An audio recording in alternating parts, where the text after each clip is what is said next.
नमस्कार. मी Shridhar Kulkarni, AMFI. Register mutual fund distributor, ARA number 1764. आज आपल्याला भारतीय शेअर बाजारात काय घडामोडी घडल्या या संदर्भात थोडक्यात माहिती सांगणार आहे. आज आठवड्याच्या पहिल्या कामकाजाच्या दिवशी सकाळी शेअर मार्केट सुरू झाल्यावर घसरण होती. मात्र जसजसे कामकाज पुढे गेले तसतशी रिकव्हरी दिसून आलेली आहे. मार्केट बंद होताना सेन्सेक्स हा 47 पॉईंटनी वाढून 77,616 वर बंद झालेला आहे.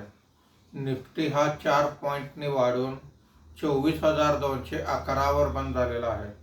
आजच्या कामकाजामध्ये BSE IT इंडेक्स सर्वात जास्त म्हणजे 3.5% वर आहे. BSE कन्झ्युमर ड्युरेबल इंडेक्स 0.59% वर आहे. BSE कॅपिटल गुड्स इंडेक्स 0.82% खाली आहेत.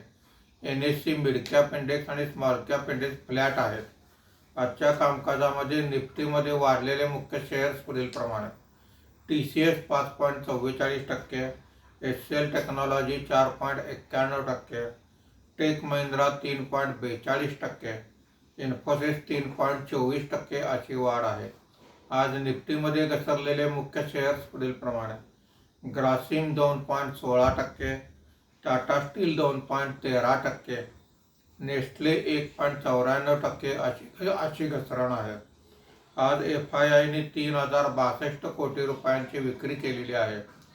देशीय वित्तीय संस्थांनी 2,172 कोटी रुपयांची खरेदी केलेली आहे. धन्यवाद.